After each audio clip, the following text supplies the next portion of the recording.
शाहजहानपुर जनपद का तिलहर तहसील में पड़ने वाला गांव है सालपुर नवदिया।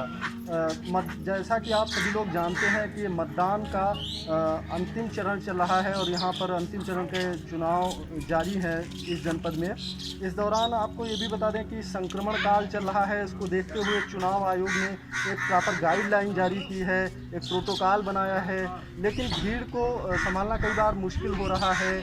काफ़ी जो बूथ हैं उन पर भीड़ देखी जा रही है, जहां पर पर्चियां होती हैं वहां पर भी भीड़ रहती है और जो प्रोटोकॉल है उसका कहीं न कहीं सही से पालन नहीं हो पा रहा है। और इसके अलावा जो चुनाव चल रहे हैं संक्रमण काल में, तो इसमें भी कहीं न कहीं लोगों को खतरा हो सकता है और जो चुनाव है उनमें काफ़ी लोग उत्साहित हैं और बढ़ चढ़कर यहाँ पर मतदान कर रहे हैं। कौन गांव है ये? सालपुर नवदिया। अच्छा, जैसे चुनाव हुई रहो है हाँ तो एक वायरस फैलो है हाँ जहिमा मतलब लोग बहुत परेशान हुई रहे हैं, तो वही वायरस कहीं लेके कोई नियम बताए गए कि चुनाव में जाइयो ये नियम पालन कियो, ऐसा कुछ आप बताओगे? सो कुछ नहीं बताओगे। अच्छा, आप पता है कि चुनाव में कैसे जाना, का करना? हम पता ना, हम तो वोट डाले है भैया, बाबूजी हमें कुछ नहीं पता।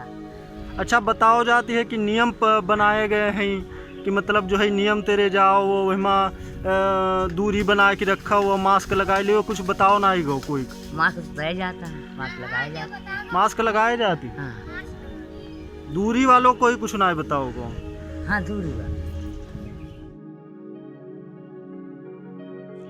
क्या डर है गांव में वायरस को लेकर?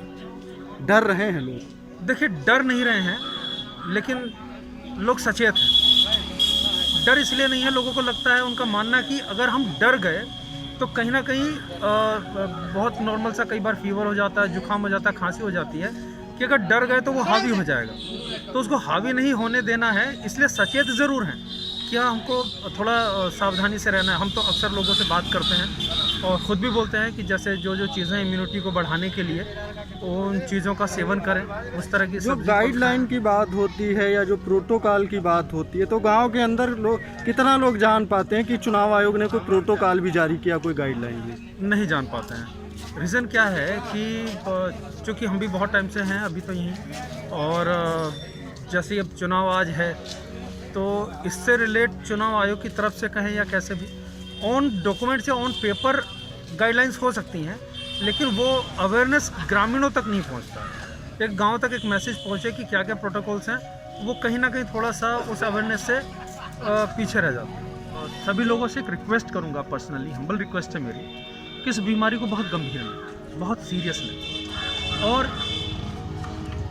वो लोग जो इस बीमारी में लोगों के लिए हेल्प कर रहे हैं, मैं सबसे ज़्यादा मेडिकल स्टाफ की बात करूंगा, वो कोरोना से जो पीड़ित लोग हैं उन पेशेंट्स के पास में उनके बिल्कुल नज़दीक हैं, उनकी देखरेख कर रहे हैं, इलाज कर रहे हैं, वो भी अपना जीवन संकट में डाल रहे हैं। तो हम कम से कम ये ध्यान रखें कि हमें खुद भी सुरक्षित रहना है और उनको भी सुरक्षित रखना है। तो बहुत इस समय पोलाइटली, बहुत प्रेम और स्नेह से रहने की ज़रूरत है और बहुत केयरफुल तरीके से रहने की ज़रूरत है। सोशल डिस्टेंसिंग का उसको मेंटेन करना, मास्क और योगा भी करें। मैं तो कहूँगा कि योगा, प्राणायाम करें, और इम्यूनिटी वाली चीज़ें हैं जो ऐसी चीज़ों का जिसमें क्षार हो, बॉडी के अंदर के क्षार को बढ़ाने के लिए ऐसी चीज़ों का इस्तेमाल करें।